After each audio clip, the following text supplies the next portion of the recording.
என்னுடைய பெயர் மீனாட்சி. நான் 12ஆம் வகுப்பு படித்து வருகிறேன். நான் ஒரு ஏழை குடும்பத்தில் பிறந்தவள். என்னுடைய அப்பா ஒரு பங்களாவில் வாட்ச்மேனாக பணியாற்றி வருகிறார்.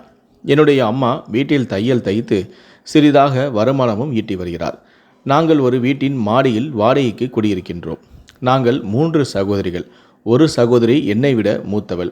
எங்கள் குடும்பம் ஏழ்மையானதால் சில சமயம் சாப்பிடுவதற்கே மிகவும் கஷ்டமாக இருக்கும். இதனால் ஏழ்மையின் மேல் எனக்கு வெறுப்பாகவும் இருந்தது. கடவுளிடம் ஏன் இந்த ஏழை வீட்டில் என்னை பிறக்க வைத்தாய் என கேட்டுக்கொண்டே இருப்பேன். என் உடன் பிறந்தவர்கள் இந்த ஏழ்மையான வீட்டிலும் சந்தோஷமாக இருந்தனர். என்னுடைய கனவுகள் தான் அதிகமாக இருந்தது. அதற்கு காரணம் நான் மிகவும் அழகாக இருந்தேன். என்னுடைய பாட்டி அடிக்கடி சொல்வாள், உன்னுடைய அழகுக்கு நீ பணக்கார வீட்டில் பிறந்திருக்க வேண்டியவள் என்று.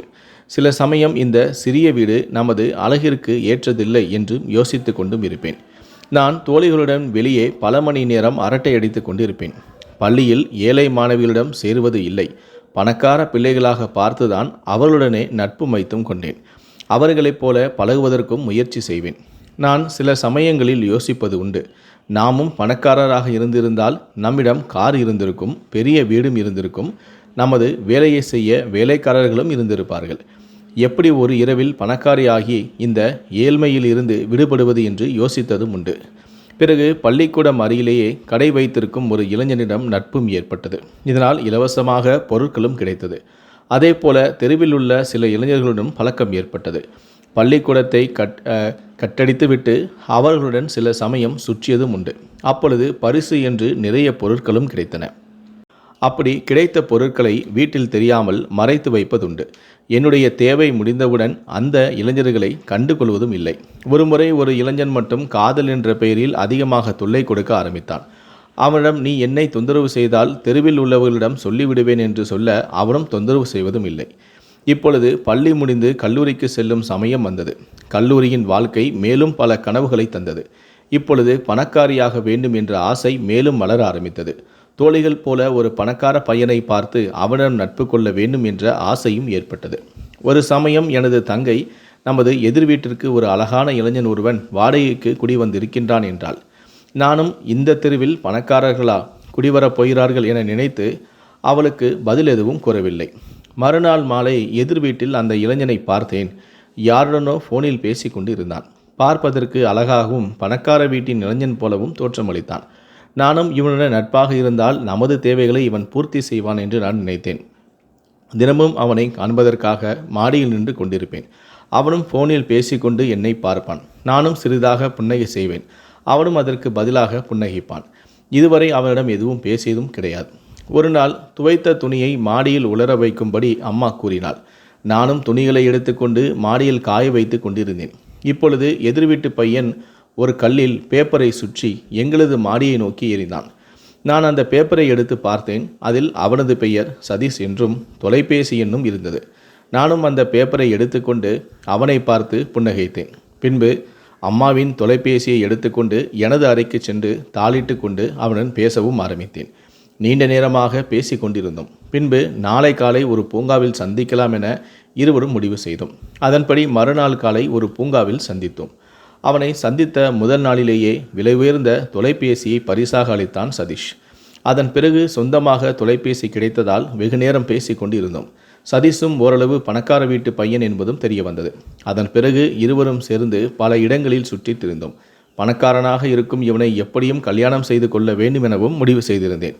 இப்படி 2-3 மாதங்கள் சென்றது. இதற்கிடையில் எனது அக்காவிற்கு திருமணம் சம்மதமும் வந்தது. மாப்பிள்ளை வீட்டார் நடுத்தர வசதி உடையவர்கள். அடுத்த மாதத்திலேயே ஒரு தேதியை குறிப்பிட்டு திருமணமும் நடைபெற்றது. திருமணத்தில் மாப்பிள்ளை சொந்தக்காரன் சுமன் என்ற இளைஞன் பார்ப்பதற்கு அழகாக இருந்தான். அவனை பற்றி விசாரிக்கும்போது அவன் ஒரு நிறுவனத்தில் மேனேஜராக பணிபுரிவதும் லட்சக்கணக்கில் சம்பளம் வாங்குவதும் அவனது குடும்பமும் மிக பெரும் பணக்காரர்கள் என்பதும் தெரிய வந்தது. எப்படியோ அவனது தொலைபேசி நம்பரை வாங்கி அவனுடன் நட்பாக பேச ஆரம்பித்தேன். பின்பு நட்பு காதலாக மாறியது. ஒருபுறம் சதீஷை விட பணக்காரன் கிடைத்து விட்டான் என சந்தோஷம் இருந்தாலும் சதீஷை எப்படி கலட்டி விடுவது என யோசிக்கவும் ஆரம்பித்தேன். இப்பொழுதெல்லாம் சதீஷ் ஃபோன் செய்தால் கூட அதிகமாக பேசுவது கிடையாது. அவனும் நான் விலகி போவதை ஓரளவு புரிந்தும் கொண்டான். இதனால் எப்பொழுது பேசினாலும் கோபமாக பேசுவான். இதையே சாக்காக வைத்து அவனிடமிருந்து பிரியலாம் என முடிவும் செய்தேன். ஆனால் சதீஷோ மிரட்டும் தோணியில் பேச ஆரம்பித்தான். முன்பு சில இளைஞர்களிடம் பழகிய பொழுது நான் பழகியதற்கான எந்த ஆதாரமும் அவரிடம் இல்லை. ஆனால் இப்பொழுது சதீஷிடம் நாங்கள் சேர்ந்து திரியும் பொழுது ஒன்றாக எடுத்துக்கொண்ட புகைப்படங்கள் நிறைய இருந்தன. அதை நினைத்து நான் பயப்பட ஆரம்பித்தேன். எங்கே சுமனை பற்றி அவரிடம் சொன்னால் ஒன்றாக எடுத்த புகைப்படங்களை எனது அப்பாவிடம் காண்பித்து விடுவானோ என பயமும் வந்தது. ஒரு நாள் சுமன் எங்களது காதல் விஷயத்தை அவரது வீட்டில் சொல்ல அவர்களும் சம்மதித்து எங்கள் வீட்டிற்கு என்னை பெண் பார்க்க வந்தனர். அப்பாவும் அம்மாவும் சம்மதிக்கவே அடுத்த வாரத்திலேயே திருமணம் வைத்து கொள்ளலாம் என பேசி முடிவெடுத்து விட்டனர். அவர்கள் வந்து செல்வதை சதீஷ் பார்த்து விட்டான். உங்கள் வீட்டினில் கூட்டமாக யாரோ வந்தார்களே, எதற்கு என கேட்டான். நானும் எனது தங்கையை பெண் பார்க்க வந்தார்கள் என பொய் சொன்னேன். ஆனால் அவன் முழுதாக நம்பியது போல தெரியவில்லை. நான் நினைத்தது போலவே என்னை மிரட்ட ஆரம்பித்தான். என்னை ஏமாற்றிவிட்டு வேறு யாரையும் நீ திருமணம் செய்ய நினைத்தால் அனைத்து புகைப்படங்களையும் உனது வீட்டிற்கும் தெருவில் உள்ள அனைவருக்கும் காண்பித்து விடுவேன் என்றான். எனக்கு என்ன செய்வதென்றே தெரியவில்லை. சில நாட்கள் யோசித்து ஒரு முடிவெடுத்தேன். அதன்படி எனது தங்கையை அழைத்து அவரிடம் அனைத்து விஷயங்களையும் சொல்லி உதவியும் கேட்டேன். முதலில் மறுத்தவள், நான் எனது வாழ்க்கையை உனது கையில்தான் இருக்கிறது என கூற மனமிறங்கி உதவி செய்ய அவள் ஒப்புக்கொண்டாள். அதன்படி என்ன உதவி செய்ய வேண்டும் என கேட்க நேரம் எழுதும் பொழுது சொல்கிறேன் என்றேன். எனது திருமணம் எளிமையாக வீட்டின் அருகே இருக்கும் ஒரு மண்டபத்தில் நடைபெறுவதாக இருந்தது. சதீஷிற்கு திருமணத்திற்கு முதல் நாள் சதீஷை தொலைபேசியில் தொடர்பு கொண்டேன். அவரிடம் எனது தந்தை எனக்கும் சேர்த்து திருமணம் செய்து வைக்க உள்ளார். அதனால் நாம் இருவரும் எங்கேயாவது சென்று திருமணம் செய்து கொள்ளலாம் என்றேன். அவனும் சரி என்றான். அப்படியென்றால் திருமணம் நடைபெறுவதற்கு 1 மணி நேரத்திற்கு முன்பு நான் வந்து விடுகிறேன், நாம் சென்று விடலாம் என கூறிவிட்டு போனை வைத்து விட்டேன். இப்பொழுது தங்கையை அழைத்து விவரங்களை சொன்னேன். திருமணத்திற்கு 1 மணி நேரத்திற்கு முன்பு நீ முகத்தில் துப்பட்டாவால் மறைத்து சதீஷை அழைத்து கொண்டு ஏதாவது பேருந்தில் ஏறி சென்றுவிடு. சிறிது நேரம் சென்ற பிறகு அவனை எப்படியாவது ஏமாற்றிவிட்டு நீ திரும்ப வந்துவிடு என்றேன். ஆரம்பத்தில் பயந்து போன தங்கை பிறகு நான் அழுவதை பார்த்து சரி என ஒப்புக்கொண்டாள். நானும் சதீஷிற்கு முகத்தில் துப்பட்டாவுடன் வரும் செய்தியை அனுப்பிவிட்டேன். எப்படியும் திருமணம் முடிந்தால் அவனால் ஒன்றும் செய்ய முடியாது என ஒரு நம்பிக்கை எனக்குள் இருந்தது. சொன்னது போலவே தங்கையை திருமணம் நடைபெறும் முன்பு அனுப்பி வைத்தேன். ஒருபுறம் தங்கைக்கு எதுவும் ஆகிவிடக்கூடாது என பயமும் இருந்தது. மறுபுறம் சுமனை போன்ற ஒரு பணக்காரனுக்கு மனைவியாக போகிறோம் என்ற சந்தோஷமும் இருந்தது. நானும் எனது அறையில் இருந்த எனக்கு அலங்காரம் செய்து முகத்தில் பூக்களால் மறைத்து மணமேடைக்கு சென்று அமர்ந்தேன். எங்கள் குல வழக்கப்படி திருமணத்தில் ஆண்களும் பூக்களால் முகத்தை மறைத்து கொள்வார்கள். நான் நினைத்தது போலவே திருமணமும் முடிந்தது. இப்பொழுது எனது மனம் சிறிதாக நிம்மதி அடைந்தது. இனி சதீஷ் வந்தாலும் ஒன்றும் செய்ய முடியாது என நினைத்தேன். திருமணத்தில் சில விஷயங்கள் வித்தியாசமாக இருந்தது. அங்கு சுமனின் அப்பா அம்மா காணவில்லை. எனது அம்மா அப்பா முகத்திலும் சந்தோஷம் ஒன்றும் தென்படவில்லை. நானும் என்னை விட்டு பிரிகிற சோகத்தில் இருக்கிறார்களோ என விட்டுவிட்டேன். பின்பு காரில் ஏறி சுமனின் வீட்டிற்கு புறப்பட்டோம். அப்பொழுது நான் மாப்பிள்ளை சகோதரி என ஒருவர் என் பக்கத்தில் அமர்ந்து கொண்டார். மாப்பிள்ளை பின்னால் வரும் காரில் வருகிறார் எனவும் கூறினார். நானும் அதை பெரிதாக எடுத்துக்கொள்ளவில்லை. பிறகு சுமனின் வீட்டை அடைந்தோம். வீடு பார்ப்பதற்கு பெரிதாக இருந்தது. ஆனால் அந்த வீட்டில் திருமணம் நடைபெறுவதற்கான எந்த அறிகுறிகளும் இல்லை. மாப்பிள்ளை சகோதரி என்னை ஒரு அறைக்கு அழைத்து சென்றார். அங்கே அமர வைத்து நீ சிறிது நேரம் ஓய்வெடுத்துக்கொள் என கூறிவிட்டு சென்றாள். அந்த அறையும் சாதாரணமாக இருந்தது. இரவு வர தொடங்கியது. அப்பொழுது கதவை திறக்கும் சத்தம் கேட்க நானும் வெக்கத்தில் தலைகுனிந்து உட்கார்ந்திருந்தேன். அருகில் வந்த சுமன் எனது முகத்தில் இருந்த துப்பட்டாவை எடுத்தான். அப்பொழுது அவனை நான் நிமிர்ந்து பார்த்தேன். எனக்கு வார்த்தைகள் வரவில்லை. பயத்தினால் கைகள் நடுங்க ஆரம்பித்தது. ஏனென்றால் மாப்பிள்ளையாக வந்தவன் சுமன் அல்ல, சதீஷும் அல்ல. பார்ப்பதற்கு ஒரு மனநோயாளியாக இருந்தான். அவனது கைகளை தட்டிவிட்டு வேகமாக கதவருகே ஓடி வந்தேன். அவனோ என்னை பார்த்து மீனா மீனா என்று கைத்தட்டி கொண்டு இருந்தான். அதை பார்க்கும் பொழுது இவன் மனநோயாளி என தெளிவானது. ஆனால் இவனுக்கு எப்படி என் பெயர் தெரியும்? இவன் யார்? எப்படி இங்கே நாம் வந்தோம் என்று யோசித்தவாறே கதவை திறந்து வேகமாக வெளியே ஓடி வந்தேன். அந்த வீட்டில் நிறைய அறைகள் இருந்தன. ஆனால் ஆட்கள் யாருமே இல்லை. ஒவ்வொரு அறையாக தேடி தேடி பார்க்கும் பொழுது கடைசியாக சமையலறையில் ஒரு பெண் ஒருத்தி வேலை செய்து கொண்டிருந்தாள். அவளிடம் இங்கே ஒரு ஆள் உள்ளானே, அவன் யார் என கேட்டேன். அவன்தான் எங்கள் சின்ன முதலாளி, அவரைத்தான் நீங்கள் திருமணம் செய்து கொண்டு இந்த வீட்டிற்கு வந்துள்ளீர்கள் என்றாள். எனக்கு தலையே சுத்துவது போல இருந்தது. என்ன நடக்கிறது என்பதை என்னால் புரிந்து கொள்ளவே முடியவில்லை. அந்த பெண்ணிடம் தொலைபேசியை வாங்கி எனது வீட்டிற்கு அழைத்தேன். எனது அப்பா பேசினார். அவர் என் மேல் கோபமாக இருந்தார். என்னை பொறுத்தவரை நீ திருமணத்திலேயே இறந்து விட்டாய். இனிமேல் எங்களுடன் எந்த தொடர்பும் உனக்கு இல்லை. நீ இனிமேல் இந்த வீட்டிற்கு வரக்கூடாது என்றார். எனக்கும் ஒன்றுமே புரியவில்லை. என்ன பேசுகிறார்கள், என்ன நடந்தது என்று புரியவில்லை.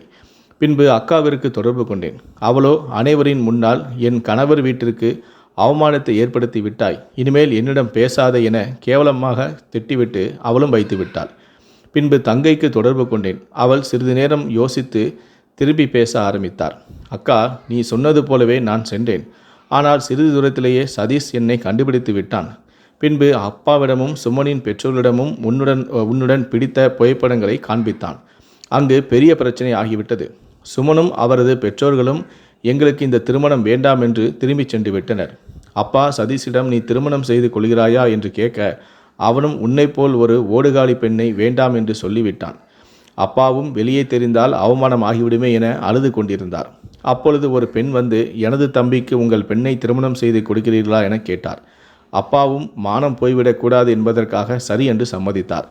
அந்த பெண்ணும், எனது தம்பிக்கு சிறிதாக மனநோய் உள்ளது, உங்களுக்கு சம்மதமா எனவும் கேட்டார். அப்பாவும் உன்மேல் இருந்த கோபத்தில் சரி என சம்மதித்து இந்த திருமணத்தை முடித்து விட்டார் என்றாள் தங்கை. இப்பொழுது அவளுக்கு ஓரளவு புரிய ஆரம்பித்தது. எப்படியெல்லாம் வாழ வேண்டும் என்று நினைத்தோம், ஆனால் இப்படி கடைசியில் ஒரு பைத்தியத்தை கட்டி வைத்து விட்டார்கள் என தலையில் அடித்து கொண்டு அழ ஆரம்பித்தாள். அப்பொழுது மாப்பிள்ளையின் சகோதரி வந்தாள்.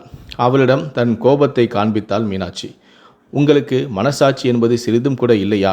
உங்கள் தம்பியைப் போல ஒரு மனநலம் பாதிக்கப்பட்டவருக்கு என்னைப் போல் ஒரு பெண்ணை கட்டி வைத்து எனது வாழ்க்கையை சீரழித்து விட்டீர்களே, நீங்கள் எல்லாம் ஒரு பெண்ணா என கத்தினாள். ஒன்றும் பேசாமல் இருந்த மாப்பிள்ளையின் சகோதரி மாப்பிள்ளையை காண்பித்து, இவன் யார் என்று தெரிகிறதா என கேட்டாள். மீனாட்சியும் அவனை பார்த்தாள். அவளுக்கு அவனது முகம் அப்பொழுதுதான் ஞாபகம் வந்தது. 4 வருடங்களுக்கு முன்பு அவள் காதலிப்பதாக சொல்லி ஏமாற்றப்பட்டவன்தான் அவன். அப்பொழுது அவன் நன்றாக இருந்தான். இப்பொழுது பார்ப்பதற்கு பாவமாக உடல் மெலிந்து காணப்பட்டான். இப்பொழுது மாப்பிள்ளையின் சகோதரி பேச ஆரம்பித்தாள். நீ இவனை சாதாரணமாக வேண்டாம் என்று சென்று விட்டாய். ஆனால் இவனோ உன்னையே நினைத்து ஒரு கட்டத்தில் பைத்தியமாகவே ஆகிவிட்டான். அதற்கு காரணமும் நீதான். உன்னை பற்றி சரியாக தெரிந்து கொள்ளாமல் இவன் இப்படி ஆகிவிட்டான். எங்களிடம் இப்பொழுது பணம், சொத்து என அனைத்தும் உள்ளது. ஆனால் அதை அனுபவிக்க எங்களின் சகோதரன் சரியாக இல்லை. அவனை இந்த நிலைமைக்கு ஆளாக்கியது நீதான். அவனை நீதான் பார்த்து கொள்ள வேண்டும் என அங்கிருந்து சென்று விட்டாள்.